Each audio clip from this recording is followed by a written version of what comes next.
Hi friend, welcome to my YouTube channel. आज हम इस वीडियो में बात करेंगे 28/12/2024 में जो कि आप लोग का आरआरबी टेक्नीशियन का पेपर सेकंड शिफ्ट में हुआ है, उसका हम क्वेश्चन का डिस्कशन करेंगे। फ्रेंड, ये मेरा सेट नंबर 16 है और आरआरबी टेक्नीशियन ग्रेड थर्ड में पूरा 23 सेट हुए हैं। तो एक एक करके सारे सेट का सॉल्यूशन इस चैनल पर आएगा, तब इस चैनल को सब्सक्राइब कर दीजिएगा। और आप लोग का एग्जाम जो कि 5 से 9 मार्च के बीच में है, तो उससे पहले सारे सेट का सॉल्यूशन इस चैनल पर चलेगा, तब इस चैनल को सब्सक्राइब कर दीजिएगा। और जिन भी स्टूडेंट को पीडीएफ चाहिए तो मेरे टेलीग्राम चैनल को आप लोग ज्वाइन कर लीजिएगा। वीडियो के डिस्क्रिप्शन बॉक्स में लिंक डाला गया है। अब देखिए, आप लोग का जो कि मैथ आता है ना, वो आपका 25 नंबर का आता है। रीजनिंग भी आपका 25 नंबर का आता है।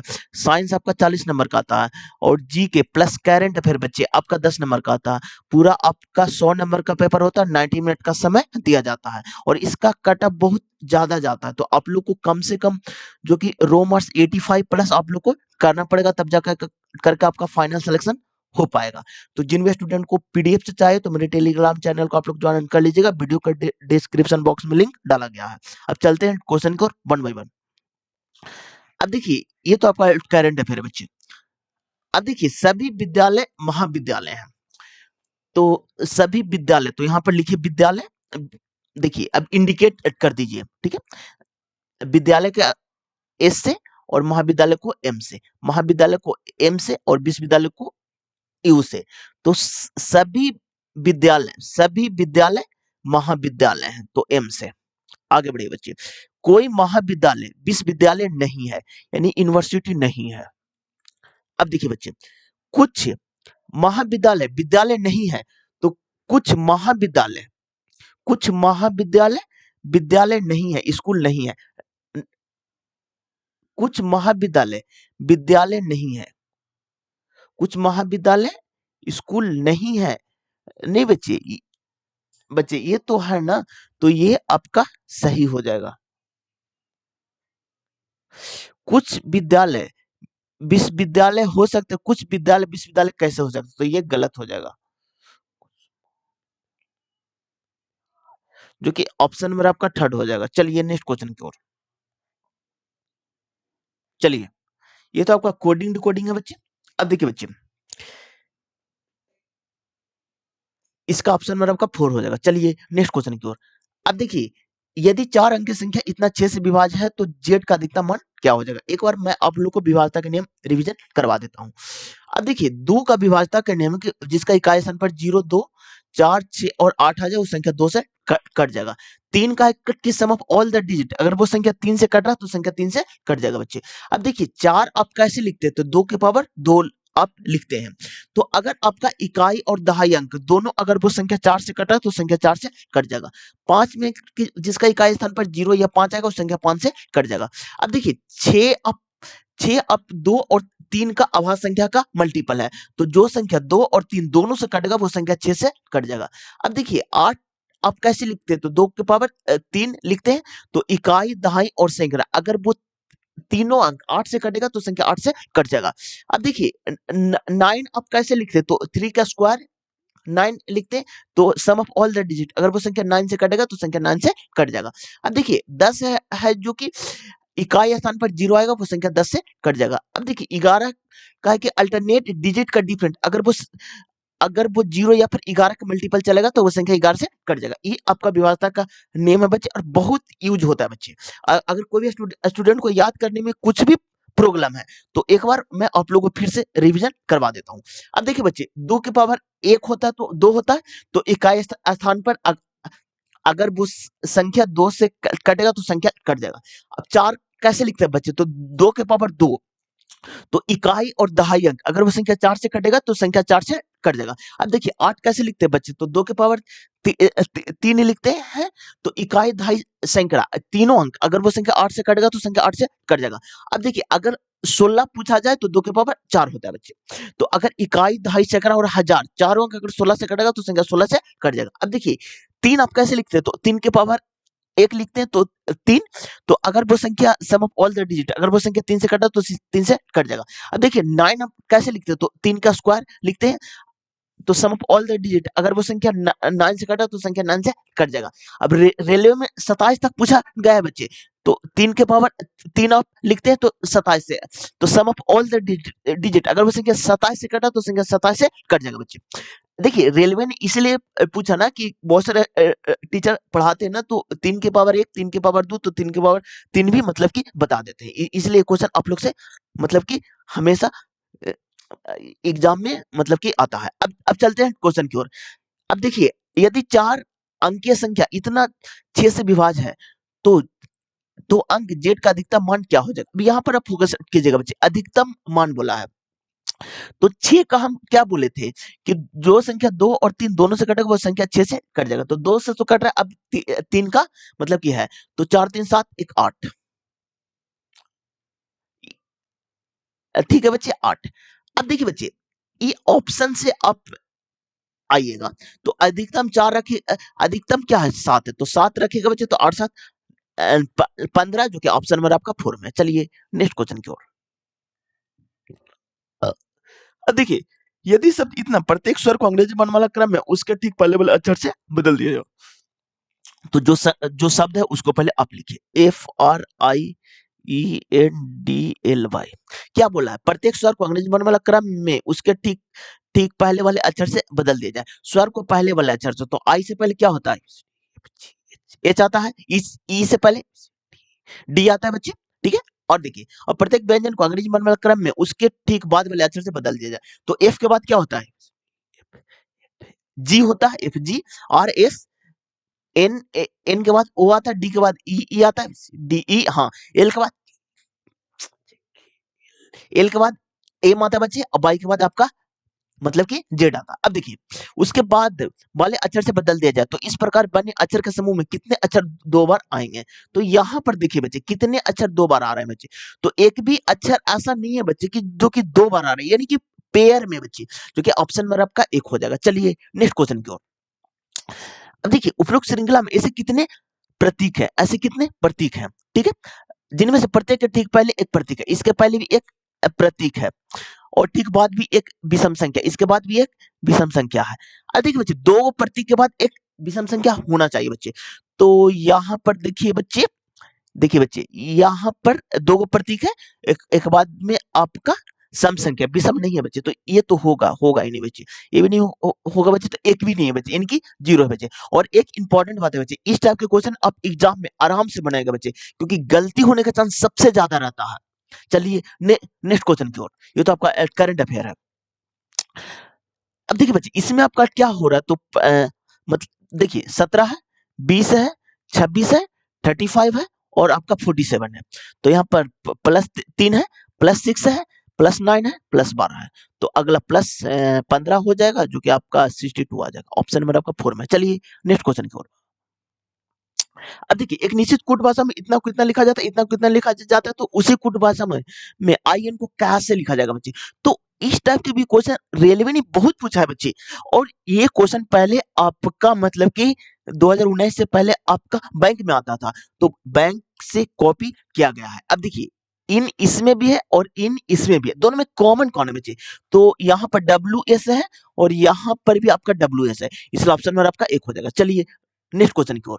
अब देखिए विद्युत धारा वाहक चुंबकीय के कारण चुंबकीय क्षेत्र तब बढ़ता है जब, अब देखिए जब आप फेरों की संख्या बढ़ा दीजिएगा ना तब बढ़ेगा, या फिर विद्युत धारा आप बढ़ा दीजिएगा तब बढ़ेगा। अब ऑप्शन को अच्छे से आप रीड कीजिएगा।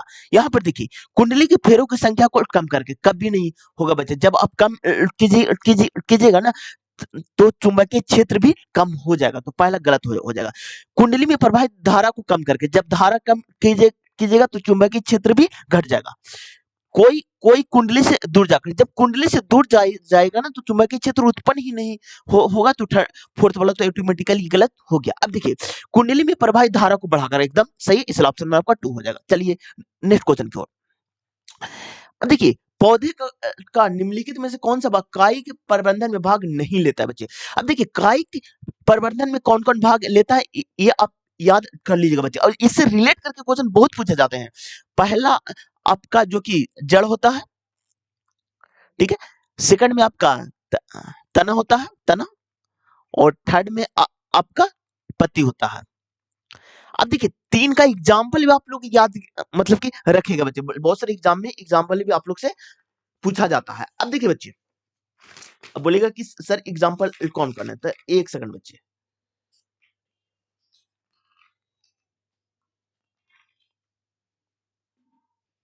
अब देखिए जेड से आपका शकरकंद होता है बच्चे, शकरकंद। बस एनसीईआरटी में जो एग्जांपल है वही एग्जांपल आप लोग को मतलब कि याद रखना है। एनसीईआरटी में शकरकंद है तो बस शकरकंद को ही याद रखना है। जड़ का उदाहरण, उदाहरण, उदाहरण। तो एक एग्जांपल है तो एक ही एग्जांपल को आप लोग को याद रखना है। तो शकरकंद है, शकरकंद। ठीक है बच्चे। अब देखिए आपका तना से दो एग्जांपल आप लोग को याद रखना, एक आपका आलू और एक आपका अदरक है बच्चे, अदरक, अदरक। ठीक है। अब देखिए पत्ती से आपका एक ही एग्जांपल याद रखना है बच्चे, जो कि आपका बायो फिल्म होता है, बायो फिल्म, बायो फिल्म। इसलिए जो कि फूल आपका कायिक प्रवर्धन नहीं बचे, इसलिए ऑप्शन नंबर आपका 2 हो जाएगा, हो जाएगा। अब देखिए बच्चे कायिक प्रवर्धन से रेलवे ने बहुत क्वेश्चन पूछा है बच्चे, तो इसलिए आप ध्यान रखिएगा। चलिए नेक्स्ट क्वेश्चन की ओर। अब देखिए एक पिंड को ऊपर की ओर फेंका जाता है और वह 5 मीटर की ऊंचाई तक पहुंच जाता है और फिर नीचे गिरता है। पिंड का कुल विस्थापन और पिंड द्वारा तय की गई कुल दूरी क्या हो जाएगा। अब ये आपका अर्थ है बच्चे, यहां से आप 5 मीटर की ऊंचाई तक फेंक रहे हैं बच्चे और पुनः लौट करके नीचे आ रहे हैं बच्चे। तो अब देखिए बच्चे आप एक चीज को आप हमेशा ध्यान में रखिएगा बच्चे। अब देखिए बच्चे अगर आप यहां से स्टार्ट किए बच्चे और यहां तक आप पहुंचे बच्चे, एंडिंग पॉइंट, पुनः यहाँ चलाए बच्चे, तो विस्थापन क्या होता है ना कि आप जो भी दूरी है ना वो आप कैसे पहुंच सकते हैं मिनिमम डिस्टेंस से। तो यहीं से स्टार्ट की यहीं चलाएं तो विस्थापन तो हो गया आपका 0। लेकिन जब आप इसका दूरी निकालिएगा ना तो 5 मीटर जाने में 5 मीटर आने में तो आपका हो जाएगा 10 मीटर। तो सेम क्वेश्चन यहां पर भी पूछा गया बच्चे, ऊपर गए और सेम वहीं पर चले तो इसका विस्थापन हो जाएगा आपका 0 और दूरी हो जाएगा 5 मीटर जाने में 5 मीटर आने में तो 10 मीटर, इसलिए ऑप्शन में आपका 2 हो जाएगा। चलिए नेक्स्ट क्वेश्चन की ओर। ये यदि जॉन 30 किलोमीटर पर आवर की चाल से 90 किलोमीटर की यात्रा करता है और 60 किलोमीटर पर आवर की चाल से वापस लौटता है तो उसकी औसत चाल क्या हो जाएगा। तो देखिए बच्चे यदि जॉन 30 किलोमीटर की चाल से 90 किलोमीटर की यात्रा करता है और 60 किलोमीटर की चाल से वापस लौटता है तो उसका औसत चाल क्या हो जाएगा। यानी कि दूरी सेम है बच्चे, जब दूरी बराबर रहेगा ना बच्चे तो औसत चाल का फॉर्मूला आप लोग ध्यान में रखिएगा। तो औसत चाल बराबर आप लोग का होता है ना जो कि 2x बाई बटा x प्लस बाई होता है। तो यहाँ पर लिखिए 2, x को मान लीजिए 30 तो यहाँ पर लिखिए 30 और बाई को मान लीजिए 60 और दोनों को जोड़ेगा तो 90, 0 0 कैंसिल, 3 3 9 और यहाँ पर 20 2 40। ऑप्शन नंबर आपका 1 हो जाएगा। चलिए नेक्स्ट क्वेश्चन की ओर। वह प्रक्रिया है जिसके माध्यम से पौधे जल वाष्प के रूप में पानी खो देते हैं, ये आपका वाष्प सर्जन होता है जो कि ऑप्शन नंबर आपका 2 हो जाएगा। अब देखिए बच्चे कुछ चट्टाने सेब है, तो देखिए बच्चे चट्टाने को एस से, सेब को एस से, सेब को एस से, घोड़ा को एस से, घोड़ा को एस से, नाखून को एन से। कुछ चट्टाने सेब है, कुछ चट्टाने सेब है। ठीक है, कुछ सेब घोड़े हैं, कुछ सेब घोड़े हैं बच्चे, घोड़े हैं हॉर्स। ठीक है, कुछ हॉर्स नाखून है, नाखून को एन से। ठीक है बच्चे निष्कर्ष में कुछ नाखून सेब है, नाखून यहाँ पर है सेब यहाँ पर, इसका कोई रिलेशन ही नहीं बच्चे, फर्स्ट गलत। कुछ घोड़े चट्टान है, हॉर्स यहाँ पर है और चट्टाने, चट्टाने तो यहाँ पर है ना बच्चे, चट्टाने यहाँ पर, इसका भी कोई रिलेशन नहीं, दोनों गलत है। ऑप्शन नंबर आपका 4 हो जाएगा। चलिए नेक्स्ट क्वेश्चन की ओर। अब देखिए वस्तुओं को अपनी विराम अवस्था या एक समान गति में परिवर्तन का विरोध करने की प्राकृतिक प्रवृत्ति क्या कहलाती थी आपका, जड़त्व कहलाता है, जो कि ऑप्शन नंबर आपका 4 हो जाएगा बच्चे। अब देखिए जड़त्व को ही न्यूटन का फर्स्ट लॉ होता है ना, गति का पहला नियम, उसी को हम लोग जड़त्व कहते हैं। ठीक है बच्चे। चलिए नेक्स्ट क्वेश्चन की ओर। करंट अफेयर बच्चे। अब देखिए खुरदरी दूरा अंतरजालिका माइक्रोस्कोप के नीचे खुरदरी दिखाई देती है क्योंकि इसकी सतह पर जो कि राइबोसोम नामक कण होता है बच्चे, जो कि ऑप्शन नंबर आपका 3 हो जाएगा बच्चे। चलिए ये भी एनसीईआरटी से लाइन लिखा गया बच्चे, सारा क्वेश्चन एनसीईआरटी से ही मतलब कि पूछा जाता है। चलिए नेक्स्ट क्वेश्चन की ओर। एक धनात्मक संख्या जब उसके वर्ग में जोड़ी जाती है तो 56 प्राप्त होता है, तो वह संख्या क्या हो जाएगा। अब देखिए बच्चे ये क्वेश्चन आपको स्टेप बाय स्टेप करना है। क्या बोला गया है, एक धनात्मक संख्या जब उसके वर्ग में जोड़ी जाती है तो 56 प्राप्त होता है। तो धनात्मक संख्या को x और उसके वर्ग में जोड़ी जाती है तो x square is equal to 56। अब देखिए बच्चे उतना दिमाग मत लगाइएगा, ऑप्शन में डायरेक्ट चलाइएगा। तो 7 प्लस 49 तो आपका 56 हो जाएगा, इसलिए ऑप्शन में आपका एक हो जाएगा बच्चे। चलिए नेक्स्ट क्वेश्चन की ओर। प्रकाश संश्लेषण की प्रक्रिया में उत्पादित कार्बोहाइड्रेट ग्लूकोज का क्या होता है? तो पहले कार्बोहाइड्रेट का उपयोग ऊर्जा उत्पादन के लिए किया जाता है और शेष को स्टार्च के रूप में संग्रहित कर लिया जाता है, जो कि ऑप्शन में आपका 2 हो जाएगा। चलिए नेक्स्ट क्वेश्चन की ओर। ये तो आपका कोडिंग टू कोडिंग है बच्चे, इसलिए ऑप्शन में आपका 2 हो जाएगा। चलिए नेक्स्ट क्वेश्चन की ओर। अब देखिए कारण पिछले 2 महीनों में क्षेत्र एक्स के अपार्टमेंटों में साइकिल की चोरी की संख्या में वृद्धि हुई है। तो प्रभाव में पुलिस ने क्षेत्र क्षेत्र एक्स के सुरक्षा गार्डों को सभी प्रवेशों और निकासों के विवरण रिकॉर्ड करने और सभी माल आपूर्ति कर्मियों के फोन नंबर को स्थापित करने का निर्देश दिया है बच्चे। ये भी आपका सही है बच्चे। कई अपार्टमेंट कॉम्प्लेक्स ने अपने गेट के अंदर और बाहर अनेक सीसीटीवी कैमरा लगाने का निर्णय लिया। एकदम सही बच्चे, जब चोरी होगा तो सीसीटीवी कैमरा तो ऑटोमेटिकली लगना ही लगना है। अब देखिए क्षेत्र एक से सटे पुलिस स्टेशन में अधिक महिला पुलिस कांस्टेबल की नियुक्ति की गई। नहीं बच्चे, जब चोरी होगा तो महिला पुलिस कांस्टेबल क्यों नियुक्ति किया जाएगा? दोनों को मिलाकर के नियुक्ति किया जाएगा ना, तो इसलिए ऑप्शन में आपका थर्ड हो जाएगा। चलिए नेक्स्ट क्वेश्चन की ओर। अब देखिए निम्नलिखित विकल्पों में से कौन सा प्लास्टर ऑफ पेरिस का सबसे आम अनुप्रयोग है? अब देखिए प्लास्टर ऑफ पेरिस का सबसे आम प्रयोग है टूटी हुई हड्डियों को सहारा देने के लिए साचा बनन, जो कि ऑप्शन में आपका थर्ड हो जाएगा। अब देखिए बच्चे प्लास्टर ऑफ पेरिस का जो कि पीओपी इसका जो कि आपका फार्मूला होता है ना CaSO4 और हाफ H2O और इसको अब 100 डिग्री सेल्सियस पर यानी कि 273 केल्विन पर जब आप गर्म कीजिएगा ना बच्चे, तो इससे आपका बनेगा क्या बच्चे? जिप्सन बनेगा, जिसका फार्मूला CaSO4 और 2H2O होता है बच्चे। दोनों टाइप के क्वेश्चन आप लोग से पूछे जाते हैं बच्चे। अगर आप जिप्सन को गर्म कीजिएगा तो प्लास्टर ऑफ पेरिस बनता है और प्लास्टर ऑफ पेरिस को जब आप गर्म कीजिएगा तो आपको जिप्सन बनेगा। और दोनों क्वेश्चन आप लोग से हमेशा मतलब कि मतलब कि एग्जाम में आते हैं। अब देखिए और इसमें देखिए और एक टाइप का और आप लोग से क्वेश्चन मतलब कि एग्जाम में आते हैं बच्चे।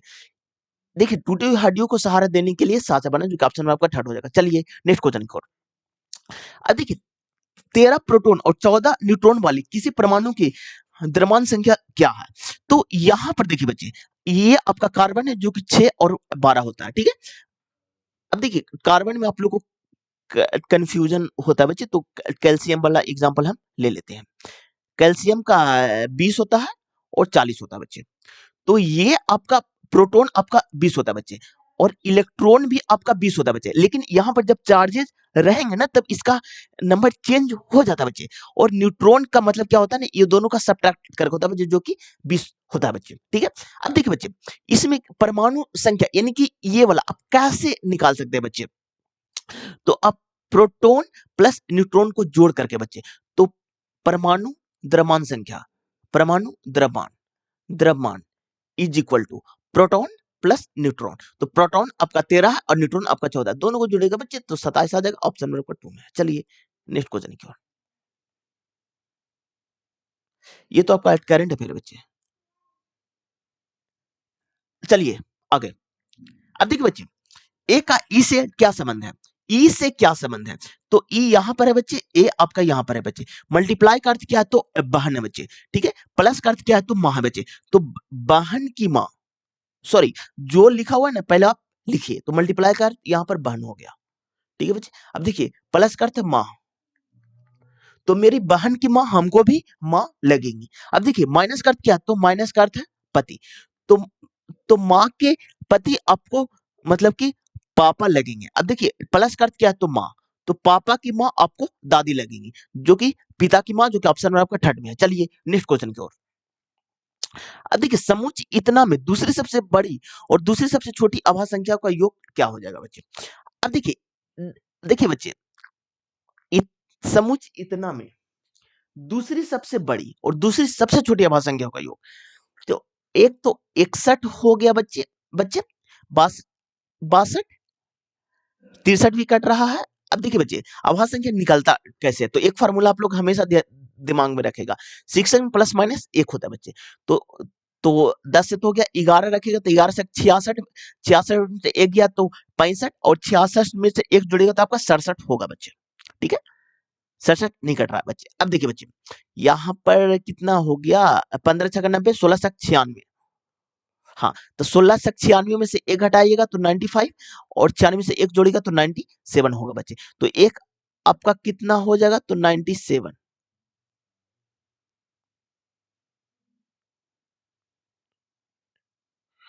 एक आपका 97 हो जाएगा ना, तो 7 7 14, 9 6 15, 100 में दूसरी सबसे बड़ी और दूसरी सबसे छोटी अभाज्य संख्या का योग। ओ सॉरी बच्चे, 97 तो आपका पहला अभाज्य संख्या छोटा है ना, इससे भी छोटा आपको मतलब कि लेना है। तो 97 में आप कितना रख रहे हैं, 16, तो 15 छक्का 90, 90 में से एक घटाएगा तो 89 आ जाएगा। तो यहाँ पर 97 नहीं, 89 को आप ऐड कीजिए। देखिए तो 9 7 16, एक सेकंड बच्चे, 9 7 16 और 814 एक 15, 156, जो ऑप्शन नंबर आपका 4 हो जाएगा। अब देखिए बच्चे, एग्जाम में स्टार्टिंग फेज दिया हुआ था और लास्ट वाला में दिया हुआ नहीं था, इसलिए गलती होने का चांस ज्यादा था। चलिए नेक्स्ट क्वेश्चन की ओर। इतना कमांड क्या हो जाएगा, तो यहाँ पर देखिए बच्चे, इसको तो कुछ करना ही नहीं है बच्चे, सीधा मल्टीप्लाई कर दीजिए, आपका आंसर चलेगा।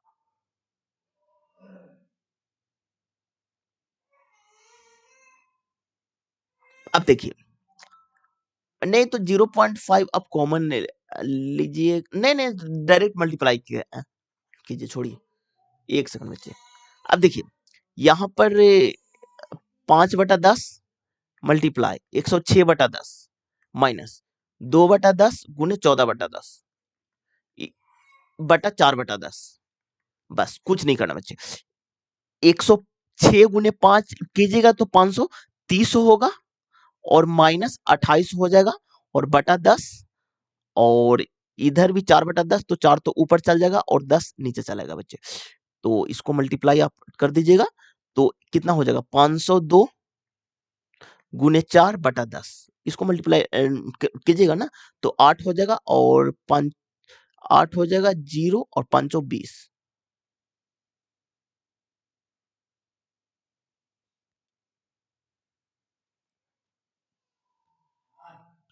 अब देखिए बच्चे, यहाँ पर बटा में 4/10 है, तो 10 ऊपर चल जाएगा और 4 नीचे चलेगा, 10 तो 10 कैंसिल, अब सीधे डिवाइड कीजिए, तो 12.55 आ जाएगा। ऑप्शन नंबर आपका थर्ड हो जाएगा। चलिए नेक्स्ट क्वेश्चन की ओर। ये तो आपका कोडिंग टू कोडिंग है, ऑप्शन नंबर आपका 2 हो जाएगा। चलिए नेक्स्ट क्वेश्चन की ओर। अब देखिए, ए और बी अकेले काम करते हुए एक काम को 40 दिनों में और 30 दिनों में कर सकते हैं। देखिए, ए कर रहा है 40 दिन में और बी कर रहा है 30 दिन में। आगे बढ़िए। उन्होंने एक साथ काम शुरू किया, लेकिन कुछ समय बाद बी ने काम छोड़ दिया और ए ने शेष काम को 5 दिन में पूरा किया। काम शुरू करने के कितने दिन बाद बी ने काम छोड़ दिया। अब देखिए बच्चे, सबसे पहले दोनों का एलसीएम आप मतलब कि लीजिएगा, तो 120 आ जाएगा, ये 3 आ जाएगा, 4 आ जाएगा। अब क्वेश्चन को रीड अच्छे से कीजिएगा। क्या बोला, उन्होंने एक साथ काम शुरू किया, लेकिन कुछ समय के बाद बी ने काम छोड़ दिया। ठीक है, ए ने शेष काम को 5 दिन में पूरा कर दिया बच्चे। यानी कि बी ने 5 दिन पहले छोड़ा होगा। ठीक है, देखिए, ए ने शेष काम को 5 दिन में पूरा कर दिया बच्चे। तो ए ए ने 5 दिन तक काम किया ना। तो अब देखिए बच्चे, इसको पहले आप क्या कीजिए ना, कि ए को काम करवा दीजिए। तो ए 5 दिन करेगा, तो एक दिन में 3 यूनिट कर रहा है, तो 5 दिन में 15 यूनिट काम करेगा। ठीक है, अब देखिए, तो बचा कितना, तो 105 यूनिट बचेगा, जो दोनों मिलकर के ऐड करेगा। तो 4 और 3 7, तो 7 से डिवाइड कीजिएगा तो 15 दिन आ जाएगा, जो कि ऑप्शन नंबर आपका 2 में है। चलिए नेक्स्ट क्वेश्चन की ओर। अब देखिए, निम्नलिखित में से नर जनन तंत्र से संबंधित कौन सा कथन सही है। तो वृषण टेस्टोस्टेरोन हार्मोन का स्राव करता है, जो कि ऑप्शन नंबर आपका 2 थर्ड हो जाएगा। चलिए नेक्स्ट क्वेश्चन की ओर। अब देखिए, परिसंचरण से संबंधित निम्नलिखित कौन सा कथन सही है। तो देखिए, गैर जवनीकरण पदार्थ परिसंचरण के तंत्र के विभिन्न सदस्य को हानि पहुंचाते हैं। एकदम सही है बच्चे, एकदम हानि पहुंचाते हैं। गैर जैविकीकरण पदार्थ जैविक प्रक्रिया द्वारा विघटित हो जाते हैं। नहीं बच्चे, अब देखिए गैर जैविकीकरण पदार्थ का एग्जाम्पल कौन है बच्चे? तो आपका सबसे आसान एग्जाम्पल है मतलब कि पॉलीथीन। पॉलीथीन पॉलीथीन बच्चे, एग्जाम्पल ध्यान में रखिएगा। गैर जैविकीकरण पदार्थ कभी भी पर्यावरण में उपस्थित नहीं रहते हैं। नहीं बच्चे, हमेशा रहते हैं बच्चे। ये भी आपका गलत है बच्चे, एक ही सही है, इसलिए ऑप्शन नंबर आपका एक हो जाएगा। चलिए नेक्स्ट क्वेश्चन की ओर। निम्नलिखित में से कौन सा युग्म एल्कीनो समजातीयों श्रेणी से संबंधित है? अब देखिए बच्चे, हाइड्रोकार्बन का क्वेश्चन है और हाइड्रोकार्बन हमेशा पूछा जाता है बच्चे। तो यहाँ पर देखिए हाइड्रोकार्बन जो कि हाइड्रोजन और कार्बन से बने यौगिक को हाइड्रोकार्बन कहते हैं। अब देखिए बच्चे, इसका तीन पार्ट में डिवाइड किया गया है हाइड्रोकार्बन। आपका एल्केन ग्रुप, एल्केन, ठीक है बच्चे। और देखिए ए एल के ए एन ई, अगला आपका एल्काइन होता है बच्चे, एल्कीन होता है बच्चे, एल्कीन, एल्कीन। और अगला आपका एल्काइन होता है बच्चे, एल्काइन, एल्काइन। इसमें आपका सिंगल बॉन्ड होता है बच्चे और इसका फॉर्मूला CnH2n+2 होता है। CnH2n+2 होता है बच्चे। इसमें आपका डबल बॉन्ड होता है बच्चे, इसका फॉर्मूला CnH2n होता है बच्चे। और इसमें आपका ट्रिपल बॉन्ड होता है बच्चे, इसका फॉर्मूला CnH2n-2 होता है बच्चे। ये आपका संतृप्त होता है बच्चे, यानी कि सेचुरेटेड होता है, संतृप्त होता है बच्चे। और ये दोनों आपका असंतृप्त होता है, असंतृप्त। ठीक है बच्चे। अब देखिए इसी से रिलेट करके क्वेश्चन पूछा गया है। तो यहाँ पर देखिए, देखिए बच्चे, तो एल्केन का हो अब देखिए एक ऑप्शन और है बच्चे, सजातीय श्रेणी। अब देखिए सजातीय श्रेणी उसे कहते हैं ना कि एक दो पहला यौगिक और दूसरे यौगिक का डिफरेंट CH2 का होना चाहिए बच्चे। और इस टाइप से भी आप ऑप्शन को छाट सकते थे। तो यहाँ पर देखिए यही आ रहा है, इसमें तो डिफरेंट आपका कितना का खाली कार्बन का है, तो कभी होगा ही नहीं। इसमें देखिए आपका कार्बन 4 और हाइड्रोजन 4 का भी, ये भी कभी नहीं होगा बच्चे। इसमें देखिए CH4 का है बच्चे, ये भी कभी नहीं होगा, इसलिए ऑप्शन में आपका एक हो जाएगा। चलिए नेक्स्ट क्वेश्चन की ओर। अब देखिए एक मानचित्र पर दो बिंदुओं के बीच की दूरी 5 सेंटीमीटर, मानचित्र का पैमाना इतना है, तो दोनों बिंदुओं के बीच की दूरी ज्ञात करना है, दोनों बिंदुओं के बीच की दूरी ज्ञात करना है। तो यहां पर देखिए बच्चे, अब देखिए बच्चे, ये क्वेश्चन रेलवे ने हम बहुत बार पूछा बच्चे। देखिए एक अब देखिए मानचित्र का पैमाना है, एक का वैल्यू इतना है बच्चे, एक का वैल्यू आपका कितना 60 पर कितना सुना है, तो 2 5 सुना, 1 2 3 4 5 सुना। तो 5 का है तो 5 से मल्टीप्लाई कर दीजिए, इधर भी कर दीजिएगा। तो 5 का आपका कितना आ जाएगा बच्चे 30 पर 1 2 3 4 5 सुना, 1 2 3 4 5 सुना। ये 5 आपका सेंटीमीटर में है बच्चे, तो ये भी आपका सेंटीमीटर में, लेकिन हमको किलोमीटर में निकालना बच्चे। तो सेंटीमीटर से पहले मीटर में आप चेंज कीजिएगा। तो जब मीटर में चेंज कीजिएगा ना, तो यहाँ पर देखिए बच्चे, एक सेकंड, तो मीटर में चेंज करने के लिए 100 से आपको डिवाइड करना पड़ेगा। तो 0000 कैंसिल। अब ये मीटर में चला है बच्चे। अब देखिए 30 पर 1 2 3 सुना, ये मीटर में चला है। अब मीटर से किलोमीटर में चेंज करने के लिए आपको 1000 से डिवाइड करना पड़ेगा बच्चे। 3 सुना तो 30 किलोमीटर चला है। क्योंकि ऑप्शन नंबर आपका एक में सिर्फ आपको चेंज करना था और कुछ भी नहीं, ये क्वेश्चन में था, आसान ही क्वेश्चन था। चलिए आगे बच्चे। निम्नलिखित में से किस जीव का हृदय 3 कक्ष वाला होता है? ये क्वेश्चन भी बहुत पूछा जाता है बच्चे। अब देखिए स्तनधारी का 4 कक्षीय होता है बच्चे, पक्षी का आपका 4 कक्षीय होता है बच्चे, मछली का 2 कक्षीय होता है बच्चे। अब देखिए उभयचर एगो सरीसृप, सरीसृप, सरीसृप, इसका आपका 3 कक्षीय होता है बच्चे, जो कि ऑप्शन नंबर आपका 2 हो जाएगा। अब देखिए उभयचर में भी एक एक्सेप्शन है, आपका हरियाल और मगरमच्छ, उसका 4 कक्षीय होता है बच्चे। एनसीईआरटी में लिखा हुआ है, इसलिए मैंने आप लोग को मतलब कि बता दिया। चलिए नेक्स्ट क्वेश्चन की ओर। अब देखिए किए गए कार्य को निम्न में से किस प्रकार परिभाषित किया जाता है? यानी कि कार्य बराबर क्या, W बराबर FS होता है बच्चे, फोर्स गुने विस्थापन, जो कि ऑप्शन में आपका थर्ड हो जाएगा। चलिए नेक्स्ट क्वेश्चन की ओर। त्वरण का ऐसी मात्रा क्या होता है? तो अब एग्जाम में हम बैठे हुए हैं और हमको त्वरण का याद नहीं है बच्चे, तो हम कैसे डील करेंगे? इंपॉर्टेंट ये है बच्चे। अब देखिए त्वरण बराबर क्या होता है बच्चे? तो अंतिम माइनस प्रारंभिक बटा समय होता है बच्चे। तो v का आपका क्या होता है बच्चे? तो आपका मीटर होता है बच्चे। अब देखिए बच्चे, ठीक है, ये तो इसका होता है। त्वरण त्वरण बराबर क्या होता है बच्चे? त्वरण बराबर वेग बटा समय होता है, वेग बटा समय।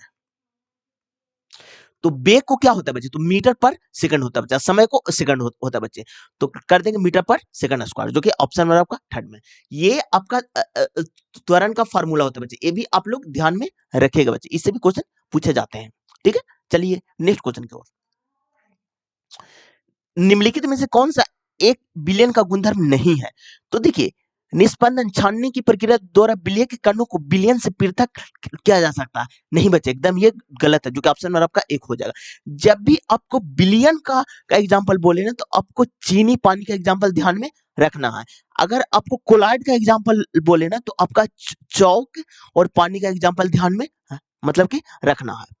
एनसीईआरटी में भी यही एग्जांपल आपको डाला गया है। अब देखिए, विलन एक समांगी मिश्रण है। तो चीनी पानी में जब आप मिश्रण कीजिएगा, तो आपको कण दिखाई नहीं देते हैं। तो अगर कण विलुप्त हो गया, तो ये आपका समांगी मतलब कि मिश्रण होता है। तो ये भी आपका सही है। अब देखिए, विलयन के कण का व्यास 1 nm यानी कि 10⁻⁹ मीटर से भी छोटा होता है। एकदम ये एनसीईआरटी में लिखा हुआ है बच्चे, ये भी आपका करेक्ट है। अब देखिए, अपने छोटे आकार के कारण विलयन के कण इससे गुजर रही प्रकाश की किरणों को फैलाते नहीं है। नहीं बच्चे, एकदम मतलब कि ये सही है, गुजर जाते हैं, जो कि आप ये भी सही है। गलत आपका एक है बच्चे, इसलिए ऑप्शन में आपका एक हो जाएगा।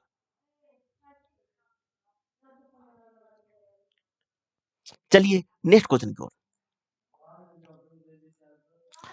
देखिए, कोडिंग डिकोडिंग का तो के को कैसे लिखा जाएगा? तो के इसमें बच्चे, इसमें के नहीं है, तो इसका भी कोड इसमें नहीं होगा बच्चे। तो 3 नहीं होगा, 5 नहीं होगा, 2 नहीं होगा, 8 नहीं होगा, इसलिए ऑप्शन में आपका 2 हो जाएगा। चलिए नेक्स्ट क्वेश्चन को। अब देखिए, 7 व्यक्ति इतना एक पंक्ति में उत्तर की ओर मुंह करके बैठे हुए हैं। तो कितने व्यक्ति हैं? तो 7 व्यक्ति हैं। तो 7 व्यक्ति को आप बना लीजिए। तो 1 2 3 4 5 6 1 7 बायां होता है बच्चे, इधर आपका दायां होता है। अब देखिए बच्चे, एक दाईं ओर केवल 3 व्यक्ति हैं। एक दाईं ओर केवल 3 व्यक्ति, तो एक को यहां पर बैठाइए, इसके दाईं ओर 3 व्यक्ति हैं। आगे बढ़िए। बी के बाएं बाएं छोरे से दूसरे स्थान पर बैठा हुआ है। पहला दूसरे स्थान पर बी बैठा हुआ है बच्चे। आगे बढ़िए बच्चे। सी और जी का निकटतम पड़ोसी है। सी और जी का निकटतम पड़ोसी आपका कौन है बच्चे? तो आपका एफ है बच्चे। तो सी और जी का निकटतम पड़ोसी सी के बाईं ओर दूसरे स्थान पर है। सी के बाईं ओर दूसरे स्थान पर है। तो सी और जी का निकटतम पड़ोसी आपका एफ है बच्चे। इसके बाईं ओर दूसरे स्थान पर आपका डी है बच्चे। इतना तो बैठा गया। अब देखिए, एक बचा, वो बचा कौन है? तो ए हो गया, बी हो गया, सी हो गया, डी हो गया, ई बच गया। तो ई को यहाँ पर आप रख दीजिए। अब देखिए, पूछा क्या है गया है, तो ई और डी के बीच में कितने व्यक्ति हैं? तो ई और डी के बीच में एक व्यक्ति है, जो कि ऑप्शन में आपका 2 हो जाएगा। चलिए नेक्स्ट क्वेश्चन की ओर। 3 उम्मीदवारों ने एक चुनाव लड़ा और उन्हें क्रमशः इतना मत प्राप्त हुआ। विजयी उम्मीदवारों को कुल मतों का कितना परसेंट प्राप्त हुआ बच्चे?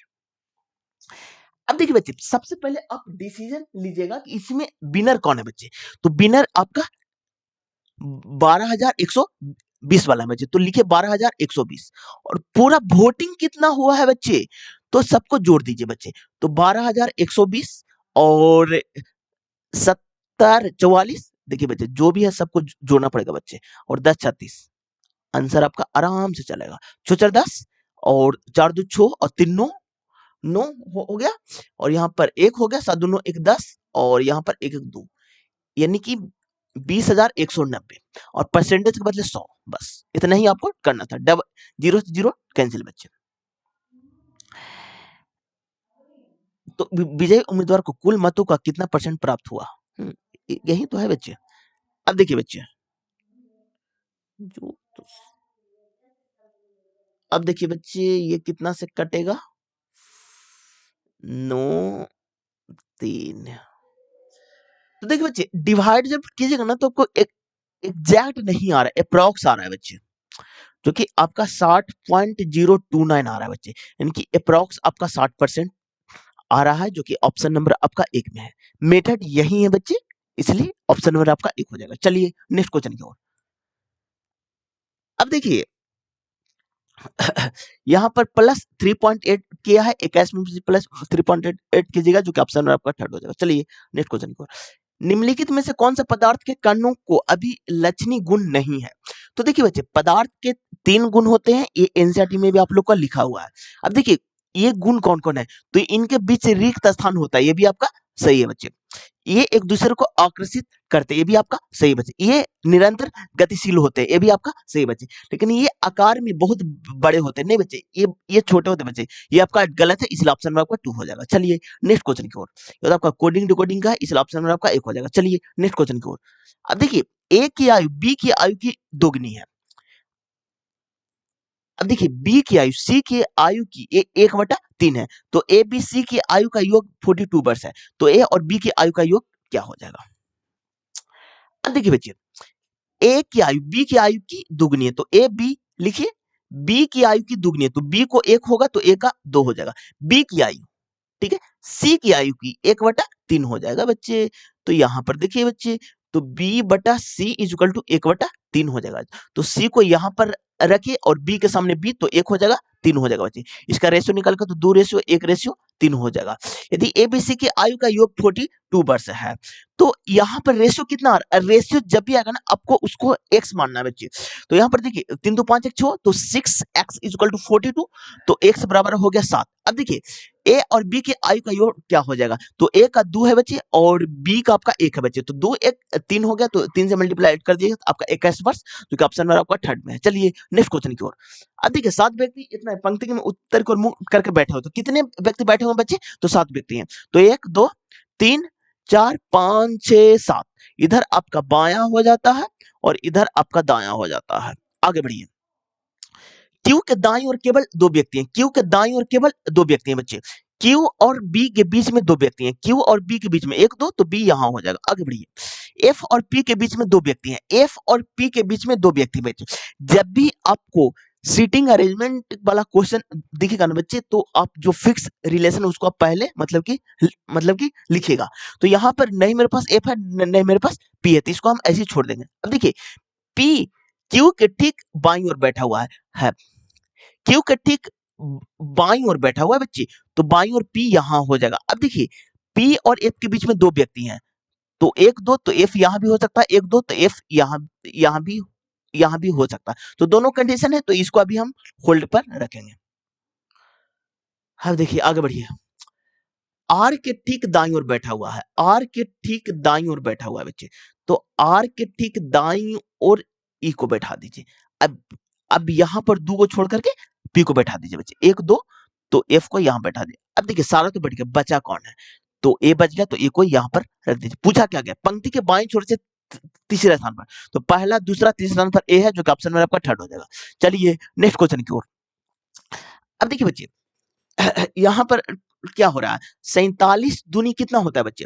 तो 47 दूनी 94 प्लस 2 96 होता है बच्चे। 53 दूनी 106 प्लस 2 108 होता है, जो कि ऑप्शन में आपका थर्ड हो जाएगा। चलिए नेक्स्ट क्वेश्चन की ओर। 7 बक्से इतना एक एक दूसरे को ऊपर रखे हुए हैं, लेकिन जरूरी नहीं कि वे इसी क्रम में हो। एक सेकंड बच्चे, 7 बक्से हैं, तो रखे 7 6 5 4 3 2 1 5 4 3 2 1, ठीक है। एम को नीचे से दूसरे स्थान पर रखा गया, पहला दूसरे स्थान पर एम को रखा गया। आगे बढ़िए। एम और बी के बीच में 3 बॉक्स हैं, तो 1 2 3 बॉक्स, तो बी को यहां पर रखा गया बच्चे। पी को एम के नीचे किस स्थान पर रखा गया? एम के नीचे आपको पी को रखा गया, तो एम के नीचे तो एक ही स्थान, तो पी को यहां पर हो जाएगा बच्चे, ठीक है। बी को एफ एफ के बीच में ई रखा गया है, बी और एफ के बीच में ई को रखा गया, तो बी और एफ के बीच में ई यहां हो जाएगा और एफ यहां हो जाएगा। आगे बढ़िए। ए को बी के ऊपर किस स्थान पर रखा गया? बी के ऊपर किस स्थान पर? तो ए को यहां पर हो जाएगा बच्चे। आगे बढ़िए। अब देखिए सारा तो मेरा फुलफिल हो गया। अब देखिए बचा कौन है? तो ए हो गया, बी हो गया, तो ई भी हो गया आपका, एफ भी हो गया बच्चे, एल बच गया। तो एल को बस यहां पर पुट कर दीजिए। पूछा क्या गया है? एल और पी के बीच में कितने बॉक्स हैं? तो एल यहां पर है और पी यहां पर है, तो एक बॉक्स है, ऑप्शन नंबर आपका थर्ड हो जाएगा। चलिए नेक्स्ट क्वेश्चन की ओर। खरीदे गए खिलौने की किसी संख्या पर 12% और 15% की 2 क्रमिक छूट की एकल छूट क्या होगा? इस टाइप के क्वेश्चन हमेशा ए बी रूल से बनाइएगा। अब देखिए बच्चे छूट है तो -12% -15% अब +12 गुने 15/100 तो घटाइएगा तो -27 और +180/100 तो 1.8 हो जाएगा बच्चे। इसको घटाइएगा ना तो 25.2 आ जाएगा माइनस में। अब देखिए माइनस इंडिकेट करता कि ये आपका हानि है। अब देखिए प्लस इंडिकेट करता कि यहाँ पर आपका लाभ हुआ है बच्चे। इससे भी क्वेश्चन आप लोग से पूछे जाते हैं बच्चे, और जितने टाइप के क्वेश्चन पूछे जाते हैं ना सारे को मैं रिवीजन जरूर करवा देता हूँ बच्चे। चलिए नेक्स्ट क्वेश्चन की ओर। अब देखिए निम्नलिखित में से किस यौगिक के तापीय अपघटन के परिणाम स्वरूप कैल्शियम ऑक्साइड यानी कि CaO और कार्बन डाइऑक्साइड यानी कि CO2 इससे जब आप करवाइएगा ना बच्चे तो CaCO3 बनेगा बच्चे, कैल्शियम कार्बोनेट बनेगा, जो कि ऑप्शन नंबर आपका 4 में। अब देखिए एग्जाम में हम बैठे हुए हैं लेकिन हमको पता ही नहीं है बच्चे कि इसका आंसर क्या होगा। जो अब ऑप्शन भी एलिमिनेट करके आप आंसर तक आसानी से मतलब कि आप अति कर सकते हैं। अब देखिए यहाँ पर नाइट्रेट कहाँ से होगा बच्चे, नाइट्रेट तो कहीं पर नहीं है, सल्फेट भी कहां से होगा बच्चे। अब देखिए क्लोराइड यानी कि क्लोरीन तो कहीं पर है ही नहीं है, तो सिर्फ कार्बोनेट यानी कि कार्बन है बच्चे, इसलिए ऑप्शन में आपका 4 हो जाएगा। अगर एग्जाम में आपको याद भी नहीं है तो ऑप्शन को एलिमिनेट करके आप आसानी से मतलब कि आंसर तक आप मतलब कि पहुंच सकते हैं। चलिए नेक्स्ट क्वेश्चन की ओर। अब देखिए उदासीन विलयन का पीएच क्या होता है, तो उदासीन विलयन का पीएच आपका 7 होता है। अब देखिए जो कि पीएच होता है ना, क्योंकि 0 से 6.9 तक बच्चे आपका अम्ल होता है बच्चे, ठीक है। 6.9 तक जब 7 आप जाइएगा ना तो ये आपका मतलब कि उदासीन होता है। जब आप 7 जाइएगा तो ये आपका न्यूट्रल यानी कि उदासीन होता है बच्चे, ठीक है।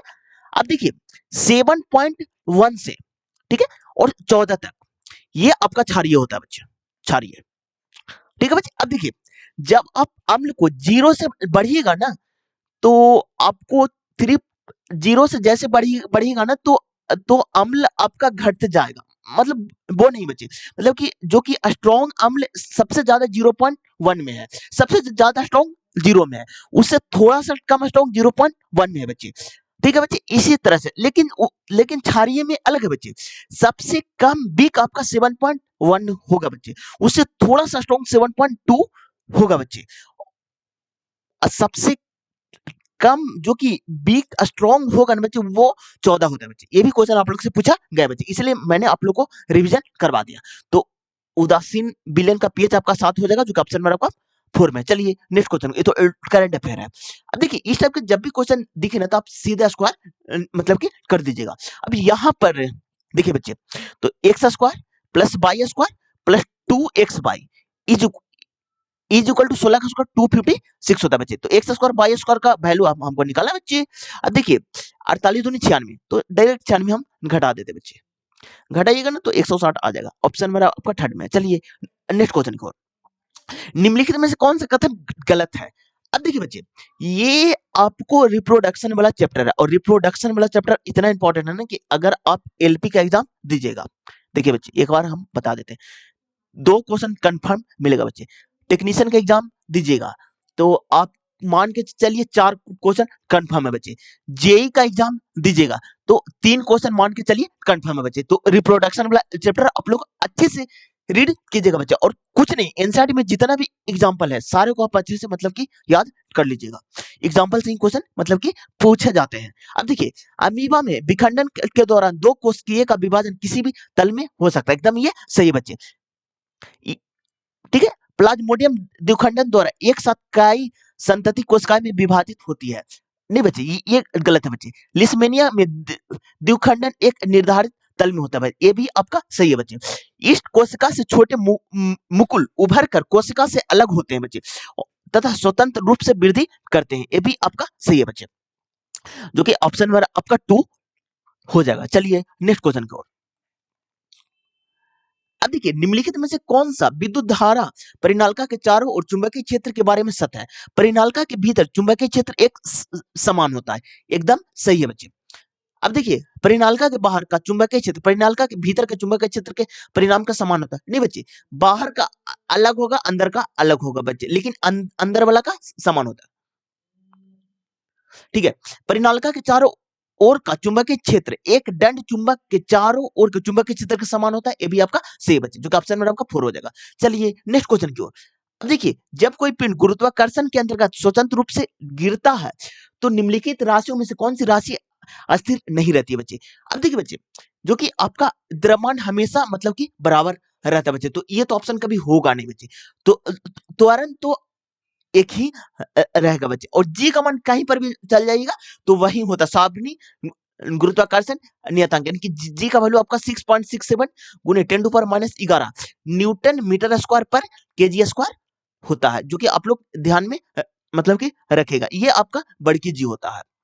अब देखिए छोटी जी जो कि इसका वैल्यू आपका 9.8 मीटर पर सेकंड स्क्वायर होता है बच्चे, ठीक है। अब देखिए दूरी क्या होगा ना बच्चे, कि जब आप ऊपर से गिराइएगा ना तो आपको दूरी, जैसे आप नीचे आइएगा ना दूरी घटते जाएगा बच्चे, तो अस्थिर नहीं रहता बच्चे, इसलिए ऑप्शन में आपका 2 हो जाएगा। चलिए नेक्स्ट क्वेश्चन की ओर। निम्नलिखित में से कौन सा ऊर्जा यांत्रिक ऊर्जा की एक भाग है? यांत्रिक ऊर्जा यानी कि मैकेनिकल एनर्जी होता है बच्चे। तो मैकेनिकल एनर्जी बराबर होता है आपका kinetic energy plus potential energy होता है बच्चे। तो एक भाग पूछा तो इसका स्थितिज ऊर्जा हो जाएगा, यानी कि काइनेटिक एनर्जी हो जाएगा बच्चे, और इसका formula half M B square होता है बच्चे, ठीक है। और एक फार्मूला और होता है बच्चे, हाफ एम भी के स्क्वायर माइनस यू के स्क्वायर, और एक और फार्मूला होता है बच्चे पी स्क्वायर बटा 2 एम होता है बच्चे। ये तीनों फार्मूला आप लोग से क्वेश्चन हमेशा पूछे जाते हैं बच्चे, इसलिए ऑप्शन में आपका थर्ड हो जाएगा। चलिए नेक्स्ट क्वेश्चन की ओर। अब देखिए अरविंद अपनी अपनी आय का 75% खर्च करता है, उसकी आय में 20% की वृद्धि हो जाता है, और वह अपनी व्यय में 10% की वृद्धि कर लेता है, तो उसकी बचत में हुई वृद्धि कितनी है? अब देखिए बच्चे, जब भी इस टाइप का क्वेश्चन दिखेगा ना तो आप स्टेप बाय स्टेप मतलब कि बनाइएगा। देखिए मैं स्टूडेंट को हमेशा बोलता हूँ ना कि आप बेसिक से बनाइए, क्वेश्चन कैसे भी घुमा देगा ना तो आपसे बन जाएगा बच्चे, ट्रिक के फेरा में आप लोग मतलब कि नहीं रहिए। अब देखिए अरविंद अपनी आय का 75% खर्च करता है, उसके आय में 20% की वृद्धि हो जाती है, वह अपने व्यय में 10% की वृद्धि कर लेते हैं, तो उसकी बचत में वृद्धि कितनी हो जाएगा? अब देखिए बच्चे एकदम बेसिक से बनाइएगा, हर क्वेश्चन का आपका आंसर आसानी से मतलब कि मिल जाएगा बच्चे। अब देखिए बच्चे इनकम बराबर क्या होता है? एक्सपेंडिचर प्लस सेविंग, ठीक है। तो अरविंद अपनी आय का 75% खर्च करता है, यानी कि एक्सपेंडिचर 75% है बच्चे, तो इनकम 100 रुपया हो जाएगा, तो 25 रुपया का वो सेविंग कर रहे हैं। आगे बढ़िए, उसकी आय में 20% की वृद्धि हो जाती है, तो 100 रुपए से कितना हो रहा है बच्चे? 120 रुपया हो रहा है, और वह अपनी व्यय में 10% की वृद्धि करता है, तो व्यय में यानी एक्सपेंडिचर में 10% की वृद्धि करता है, तो 75 गुने 110 बटा 100 कर दीजिए बच्चे, 25 75 25 100। अब देखिए बच्चे यहाँ पर कितना हो जाएगा? 2 हो जाएगा, 55 हो जाएगा, यहाँ कीजिएगा 27.5 आ जाएगा, ठीक है। तो यहाँ हो गया 27.5।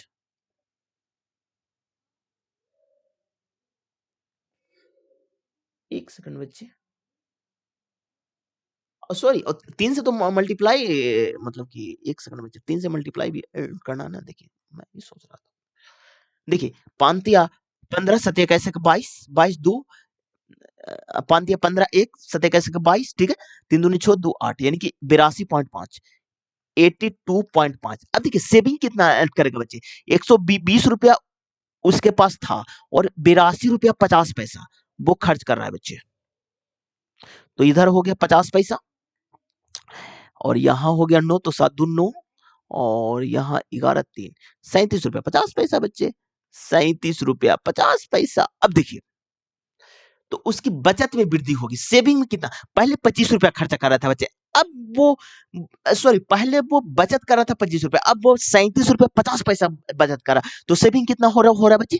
तो 12 रुपया 50 पैसा, और कितना में बच्चे? 25 में, और गुने 100 कर दीजिए बच्चे, बस 25 और 100 12 48 2 50%, जो कि ऑप्शन में आपका थर्ड में। अब देखिए क्या होता है ना कि ट्रिक से क्वेश्चन बन जाएंगे नो डाउट, लेकिन क्वेश्चन थोड़ा सा घुमाएगा ना तो आपका फिर ट्रिक मतलब कि गलत हो जाएगा, इसलिए आप लोग कृपया करके बेसिक से ही बनाइएगा। चलिए नेक्स्ट क्वेश्चन की ओर।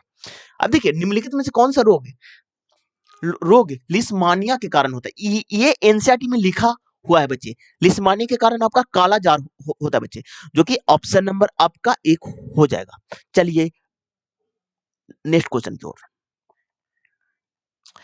अब देखिए कार्बन के ही अन्य परमाणु के साथ अबंध बनाने की अद्वितीय क्षमता होती है, इस गुणधर्म के नाम से जाना जाता है, ये आपको श्रृंखलन होता है, जो कि ऑप्शन नंबर आपका 2 में। अब देखिए बच्चे एनसीईआरटी में जो रोग दिया हुआ है ना, आप लोग को मैं रिवीजन करवा देता हूँ। तो देखिए एनसीईआरटी में जो रोग दिया ना, सिर्फ वही रोग को याद रखना है, बाकी रोग का चैप्टर खत्म मतलब कि हटा दिया गया है। अब देखिए पहला है आपका लिस्मीनिया, जो कि कालाजार से होता है, एक आपका एड्स है बच्चे, ये आपका एचआईवी वायरस से होता है, एचआईवी वायरस वायरस। एनसीईआरटी को फॉलो कीजिए बच्चे। एक आपका मस्सा होता है बच्चे, मस्सा, ठीक है, ये आपका हेमिस पेपिलोना वायरस होता है, पेपिलोना वायरस होता है, पेपिलोना वायरस से, लोना वायरस। एक आपका गोनेरिया होता है बच्चे, गोनेरिया कल ही पूछा गया था ना, गोनेरिया। और एक आपका सिफिलिस होता है, सिफिलिस, सिफिलिस। ये दोनों आप लोग का है ना बच्चे, जो कि बैक्टीरिया से होता है, बैक्टीरिया से, बैक्टीरिया से। इतना रोग है बच्चे, आप लोग ध्यान में रखेगा, रोग का जब भी क्वेश्चन आएगा तो यही चार गो से पूछा जाएगा, ठीक है। चलिए नेक्स्ट क्वेश्चन की ओर। अब देखिए, एक गोले के आयतन और एक परिपक्व लंब वृत्तीय बेलन के आयतन के बीच का अनुपात क्या हो जाएगा बच्चे? अब देखिए, गोले का आयतन क्या होता है बच्चे, 4/3 पाई आर क्यूब। और लंब वृत्तीय बेलन के आयतन क्या होता है बच्चे? तो बेलन का आयतन पाई, पाई आर स्क्वायर एच, पाई से पाई इट कैंसिल। क्या बोला, एक गोले के आयतन और एक परिपक्व लंब वृत्तीय बेलन के आयतन के बीच का अनुपात, यही बोला ना बच्चे। तो देखिए बच्चे, तो देखिए, एक सेकंड बच्चे, इसको फिर इधर लाइए आप, ठीक है। पाई से पाई तो कैंसिल हो गया, यहाँ पर आर स्क्वायर बचा, एच आ जाएगा, तो यहाँ पर 3:4 होगा, और जो कि 2:3 में कन्वर्ट हो जाएगा, जो ऑप्शन नंबर आपका 1 हो जाएगा। चलिए नेक्स्ट क्वेश्चन की ओर।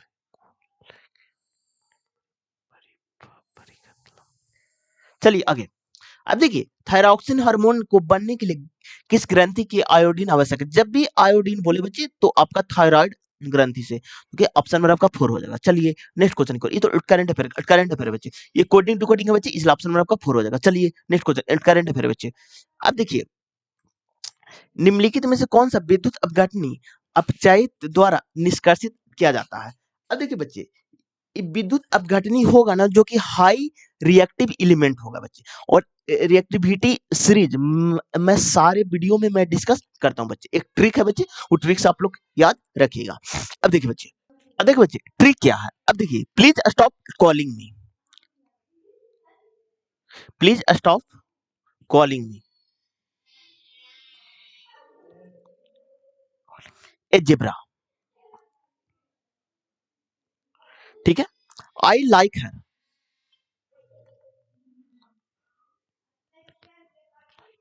Call me a smart guys, call me a smart guys, a smart guys, ठीक है बच्चे। अब देखिए, पी से आपका पोटेशियम होता है बच्चे, ए से सोडियम, सी से कैल्शियम, एम से मैग्नीशियम होता है, ए से एल्यूमिनियम होता है, जेड से जिंक होता है, आई से आयरन होता है बच्चे, एल से लेड होता है, एच से हाइड्रोजन, सी से कॉपर, एम से मरकरी, ठीक है, एस से सिल्वर, जी से गोल्ड होता है बच्चे। अब देखिए बच्चे, ये टेबल आप लोग को एकदम याद होना ही चाहिए बच्चे। आप टेक्नीशियन में बैठेगा तो लगभग 2 क्वेश्चन कंफर्म है बच्चे, एलपी में 1 क्वेश्चन कंफर्म है, एकदम आता ही आता है। अब देखिए, ये ऊपर का तीनों एलिमेंट है ना, पोटेशियम, सोडियम और कैल्शियम, ये आपको ठंडे पानी के साथ अभिक्रिया करता है बच्चे, यानी कि कोल्ड वाटर के साथ। ये मैग्नीशियम है, ये आपका हॉट वाटर के साथ। ये आपका एल्युमिनियम, जिंक और आयरन, ये तीनों है आपका स्टीम के साथ, यानी कि भाप के साथ बच्चे अभिक्रिया करता है बच्चे। अब देखिए, ये विद्युत अपघटनी विधि द्वारा जो ज्यादा रिएक्टिव एलिमेंट रहेगा ना, उसी को हम अलग करेंगे बच्चे। और सिल्वर और गोल्ड और प्लेटिनम, ये तीनों है ना बच्चे, ये पृथ्वी पर मुक्त अवस्था में पाए जाते हैं बच्चे, क्योंकि इसका रिएक्टिव बहुत कम होता है बच्चे। ठीक है, तो इसमें यही क्वेश्चन पूछा गया है। तो देखिए सोडियम है बच्चे, सोडियम, हाँ सोडियम यानी जो कि ऑप्शन नंबर आपका एक में बच्चे। रिएक्टिविटी से एकदम याद रखिएगा बच्चे, बहुत क्वेश्चन पूछा जाता है, आप लोग एकदम पक्का ध्यान में रखिएगा। चलिए नेक्स्ट क्वेश्चन की ओर। अब देखिए जब किसी वस्तु को ऊपर की ओर फेंका जाता है तो गुरुत्वाकर्षण बल होता है। तो अब देखिए बच्चे ये आपका अर्थ है बच्चे, और अर्थ को नीचे गुरुत्वाकर्षण बल आपको खींच रहा है बच्चे। तो अगर कोई वस्तु को ऊपर खींचिएगा, ऊपर फेंकिएगा ना, तो ये तो नीचे खींच रहा है ना, तो इसका अपोजिट डायरेक्शन में काम करता है बच्चे। अगर कोई वस्तु ऊपर से नीचे की ओर आ रहा है बच्चे, तो बस सेम डायरेक्शन में काम करता है बच्चे। तो बस देख लीजिए गति के दिशा के विपरीत, गति के दिशा के, अरे यार विपरीत, अरे विपरीत है बच्चे, विपरीत। ऑप्शन नंबर आपका एक हो जाएगा। चलिए नेक्स्ट क्वेश्चन की ओर। अब देखिए इतना तो P और Q पूर्णांक है, तो इतना का वैल्यू क्या हो जाएगा। अब देखिए ये आपका आपका क्वेश्चन है बच्चे, तो 52 हो गया बच्चे, तो 99 ऑप्शन नंबर आपका थर्ड में। चलिए नेक्स्ट क्वेश्चन की ओर। निम्नलिखित में से कौन सा अम्ल का एक विशेष गुण नहीं है। तो एक ट्रिक आप याद रखिएगा बच्चे, अनिल अम्ल है जो कि नीला को लाल कर देता है बच्चे, नीले लिटमस पेपर को लाल कर देता है। ऑप्शन नंबर आपका एक हो जाएगा। खंडन द्वारा अलैंगिक प्रजनन किस में होता है। तो केवल सरल काय में, संगठित बहुकोशिकीय जीवों में, जो कि ऑप्शन नंबर आपका एक हो जाएगा। देखिए कॉपर ऑक्साइड युक्त बीकर में थोड़ी मात्रा में हाइड्रोक्लोरिक अम्ल मिलाने पर कौन सा यौगिक का निर्माण होता है। ये आपका कॉपर 2 क्लोराइड होता है, जो कि ऑप्शन नंबर आपका 2 हो जाएगा। चलिए नेक्स्ट क्वेश्चन को। निम्नलिखित में से आहार नाल का सबसे लंबा भाग कौन होता है। तो छोटी आंत होता है बच्चे, इसकी लंबाई लगभग 6 से 7 सेंटीमीटर होता है बच्चे, जो कि ऑप्शन नंबर आपका 2 हो जाएगा बच्चे। और सबसे चौड़ा आपका बोलेगा ना, तब आपका अमाशय होता है बच्चे। चलिए नेक्स्ट क्वेश्चन की ओर। किसी दिए गए आंकड़ा के लिए यदि माध्य, नहीं नहीं सॉरी बच्चे, अगर आपको चौड़ा बोलेगा ना तो आपको बड़ी आंत होगा बच्चे। एक सेकंड बच्चे, हाँ अगर आपको चौड़ा बोलेगा तो आपका मतलब कि बड़ी आंत होता है। चलिए नेक्स्ट क्वेश्चन की ओर। अब देखिए किसी दिए गए आंकड़ों के लिए माध्यक और बहुलक इतना है, तो अनुभवी संबंध का प्रयोग करते हो आंकड़े का माध्यक क्या होगा। बस एक फार्मूला है बच्चे, आप लोग एकदम याद कर लीजिएगा, हर एक शिफ्ट में ये क्वेश्चन पूछा जा रहा है। तो बहुलक बराबर 3 माध्यक माइनस 2 माध्य, 2 माध्य। तो अब देखिए बच्चे यहां पर बहुलक आपका 60 है बच्चे, जो गिवन है बस लिख दीजिए। माद आपका 42 है बच्चे, तो 42 दूनी 84, बस जोड़ दीजिए 3 माध्यक, माध्यक बस जोड़िएगा ना बच्चे, तो 4 814 बटा 3 कर दीजिए, माध्यक 48 ऑप्शन आपका थर्ड हो जाएगा। चलिए नेक्स्ट क्वेश्चन की ओर। करंट अफेयर बच्चे। अब देखिए 2 मेज और 3 कुर्सियों का मूल्य 540 रुपया, जबकि 2 मेज और 1 कुर्सी का मूल्य 470 रुपया, तो 2 मेज और 2 कुर्सी का मूल्य क्या हो जाएगा बच्चे। अब देखिए बच्चे अच्छा क्वेश्चन है। 2 मेज, तो मेज को एम से और कुर्सी को सी से, इसका रेट 540 रुपया। 2 मेज और 1 चेयर, इसका मूल्य 470 रुपया है। तो 2 मेज और 2 कुर्सी का बच्चे, तो 4 मेज plus 4 chair is equal to, जोड़िए 0 7 11 5 और 9 1 10, 2 कॉमन ले लीजिए, तो 2 मेज प्लस 2 चेयर 505 रुपया। ऑप्शन नंबर आपका 2 हो जाएगा। चलिए नेक्स्ट क्वेश्चन को। दिए गए विकल्पों में से द्विलिंगी फूल का उदाहरण है। अब देखिए बच्चे इसमें 2 टाइप के क्वेश्चन पूछे जाते हैं। अब जो एग्जांपल मैं बता रहा हूं ना, सिर्फ वही एग्जांपल आप लोग को ध्यान में रखना है। एक आपका द्विलिंगी होता है, एक आपका एक लिंगी होता है बच्चे। ठीक है, अब देखिए एक लिंगी का 2 एग्जांपल आप लोग को ध्यान में एकदम रखना ही है बच्चे। एक लिंगी, ठीक है, इसका आपका पपीता और तरबूज, पपीता और तरबूज, तरबूज। एक आपका द्विलिंगी होता है बच्चे, द्विलिंगी या उभयलिंगी भी इसे एनसीईआरटी में लिखा हुआ है बच्चे। ठीक है, इसका एग्जांपल आप लोग 2 को याद रखिएगा बच्चे, एक गुड़हल और एक सरसों, सरसों और गुड़हल, गुड़हल, गुड़हल। ये दो एग्जाम्पल दोनों का आप लोग ध्यान में रखेगा, क्वेश्चन हमेशा पूछे जाते हैं। तो इसमें द्विलिंगी का तो सरसों है बच्चे। अब देखिए बच्चे, ऑप्शन में भी एनसीईआरटी से लिखे जाते हैं, पपीता है, तरबूज है। देखिए, तो आप लोग एकदम ध्यान में रखेगा। अब देखिए, एक अवतल दर्पण में वस्तु दर्पण के ध्रुव और फोकस के बिंदु के बीच में स्थित है, छवि की प्रकृति क्या हो जाएगी? अब अवतल दर्पण है बच्चे, तो यहाँ पर देखिए, ये आपका अवतल दर्पण है। इसमें 6 स्थिति होती है। यहाँ पर आपका पोल होता है, यहाँ पर आपका फोकस होता है, यहाँ पर आपका सेंटर होता है, यहाँ पर आपका इन्फिनिटिव होता है। अगर अब वस्तु को इन्फिनिटिव पे मतलब कि रखेगा, यानी कि 1 नंबर के, तो उसका प्रतिबिंब फोकस पर बनेगा बच्चे। अगर अब वस्तु को सी से परे या फिर इन्फिनिटिव और सी के बीच में रखेगा, यानी कि 2 नंबर का, तो उसका प्रतिबिंब फोकस और सेंटर के बीच में बनेगा बच्चे, यानी कि 2 नंबर के 2 नंबर बचे। और दोनों प्रतिबिंब छोटा बनता है बच्चे, और दोनों प्रतिबिंब आपका वास्तविक बनता है। अगर अब वस्तु को सेंटर पर रखेगा, यानी कि 3 नंबर, तब उसका प्रतिबिंब सेंटर पर ही बनता है बच्चे, और ये आपका बराबर बनता है। अगर अब वस्तु को सेंटर और फोकस के बीच में रखेगा, यानी कि 4 नंबर, तब इसका प्रतिबिंब सी से परे या फिर इन्फिनिटिव और सी के बीच में बनेगा बच्चे, और वस्तु से बड़ा बनता है, यानी कि 4 नंबर के 4 नंबर। अगर अब वस्तु को फोकस पर रखेगा बच्चे, यानी कि 5 नंबर, तब इसका प्रतिबिंब इन्फिनिटिव पर बनेगा, यानी कि 5 का 5 नंबर, और ये भी वस्तु से बड़ा होता है। ये सारे प्रतिबिंब आपका वास्तविक होते हैं बच्चे, वास्तविक। और वास्तविक प्रतिबिंब हमेशा मतलब कि उल्टा होता है। और देखिए, वास्तविक को माइनस से भी इंडिकेट करते हैं बच्चे। अब एक प्रतिबिंब जो कि सबसे ज्यादा क्वेश्चन एग्जाम में पूछे जाते हैं, अगर अब वस्तु को पोल और फोकस के बीच में रखेगा, यानी कि 6 नंबर, तो इसका प्रतिबिंब आपको दर्पण के अपोजिट साइड में बनता है, यानी कि 6 के 6 नंबर, और वस्तु से बड़ा बनता है बच्चे, और आपका आभासी बनता है। और आभासी प्रतिबिंब हमेशा सीधा होता है। अब देखिए, जब भी अवतल दर्पण से कैसे से क्वेश्चन पूछा जाएगा, तो इससे बाहर आपसे क्वेश्चन पूछा ही नहीं जाएगा। चलिए नेक्स्ट क्वेश्चन, आभासी सीधा, जो कि ऑप्शन नंबर आपका 4 में। चलिए नेक्स्ट क्वेश्चन की ओर। अब देखिए बच्चे, ये तो आपका डायरेक्शन का है बच्चे। तो देखिए बच्चे,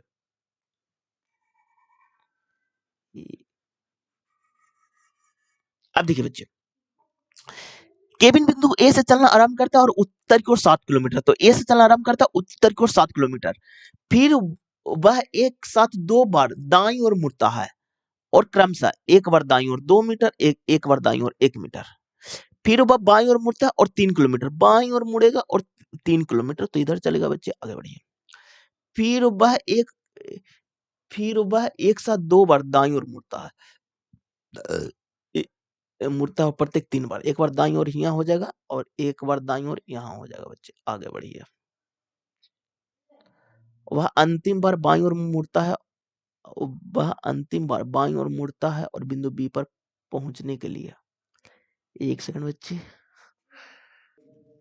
अब देखिए बच्चे, यदि कोण इतना इतना एक युग्म बना तो एक्स का मान क्या, संपूरक कोण का माप 180 डिग्री होता है बच्चे। तो यहाँ पर 5x minus 2 plus 82 is equal to 180, तो 5x इज इक्वल टू 100, तो x बराबर 20 डिग्री। चलिए नेक्स्ट क्वेश्चन की ओर। पृथ्वी की भूपर्पटी में धातु अयस्क के रूप में मौजूद होता है, ऑक्साइड, सल्फाइड और कार्बोनेट। ऑप्शन में आपका थर्ड हो जाएगा। एनसीईआरटी आप लोग फॉलो आउट कीजिएगा बच्चे, सारा क्वेश्चन एनसीईआरटी से ही पूछा जाता है। प्रथम 50 प्रकृति संख्या का औसत क्या हो जाएगा बच्चे? तो देखिए, प्रथम n प्रकृति संख्या का योग क्या होता है, n इंटू n प्लस 1 बटा 2 होता है बच्चे, जो कि 50, 1 सेकंड बच्चे, 1 सेकंड, 1 सेकंड बच्चे, अरे मिट नहीं रहा, 1 सेकंड। देखिए, प्रथम 50 प्रकृति संख्या का औसत बोला है ना, तो देखिए देखिए बच्चे,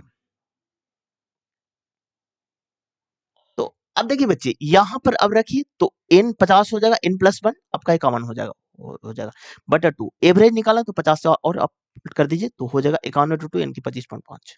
ऑप्शन नंबर आपका थर्ड हो जाएगा। चलिए नेक्स्ट क्वेश्चन, ये तो कोडिंग डिकोडिंग है, ऑप्शन नंबर आपका 2 हो जाएगा। चलिए नेक्स्ट क्वेश्चन की ओर। अब देखिए, किसी दर्पण के मुख्य फोकस से गुजरने वाली एक किरण तथा प्रवर्तन के बाद मुख्य अक्ष के समानांतर न होने वाली किरण पर विचार करें, यह होगी, तो यह मध्य अक्ष के समानांतर जो कि मुख्य अक्ष के समानांतर हो जाएगी, जो कि ऑप्शन नंबर आपका 4 हो जाएगा। चलिए नेक्स्ट क्वेश्चन की ओर। रमेश ने एक बैंक में 5% वार्षिक साधारण ब्याज की दर पर इतना निवेश किया, 3 वर्ष के बाद उसे कितनी धनराशि प्राप्त होगी? तो 3 वर्ष के बाद कितनी धनराशि प्राप्त होगी बच्चे? तो यानी कि मिश्रधन पूछा है बच्चे, तो 1232 रुपया जमा किया बच्चे 3 वर्ष और गुने 105 और बटा 100। अब देखिए यहाँ पर जब पूरा मल्टीप्लाई कर दीजिएगा ना, तो आपका 1416 रुपया 80 पैसा आ जाएगा, जो कि ऑप्शन में आपका थर्ड में। चलिए नेक्स्ट क्वेश्चन की ओर। अब देखिए, यदि शब्द इतना के प्रत्येक अक्षर को अंग्रेजी वर्णमाला क्रम में व्यवस्थित किया जाए तो कितने अक्षर के स्थान अपरिवर्तित रहेगी? तो इस शब्द को लिखिए ARTICLE। अब इसको अल्फाबेटिकल में आपको सरियाना है बच्चे। पहले आप ए लिखिए, ए के बाद सी, सी के बाद DEHIJKL,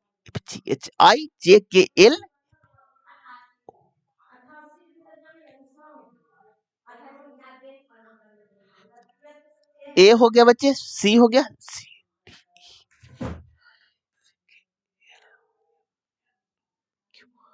RST। अब देखिए कितने के अपरिवर्तित है, तो एक यहाँ पर अपरिवर्तित है, एक यहाँ पर अपरिवर्तित, दो के ऑप्शन में आपका एक हो जाएगा। चलिए नेक्स्ट क्वेश्चन की ओर। यदि किसी धनराशि पर 8% वार्षिक ब्याज दर पर 2 वर्षों में साधारण 5 मिनट और साधारण ब्याज इतना है, तो वार्षिक चक्रवृद्धि स्थिति पर समान अवधि के लिए समान दर पर समान धनराशि का चक्रवृद्धि ब्याज क्या हो जाएगा?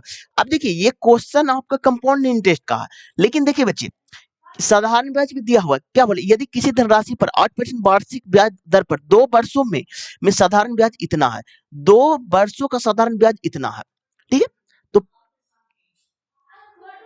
तो वार्षिक चक्रवृद्धि स्थिति में समान अवधि के लिए समान दर पर समान धनराशि का चक्रवृद्धि ब्याज क्या हो जाएगा? तो साधारण ब्याज इतना, तो इससे यहाँ पर आप क्या निकाल लीजिएगा बच्चे? प्रिंसिपल निकाल लीजिएगा। तो प्रिंसिपल गुने 8 गुने समय 2 है बटा 100 कर दीजिएगा बच्चे।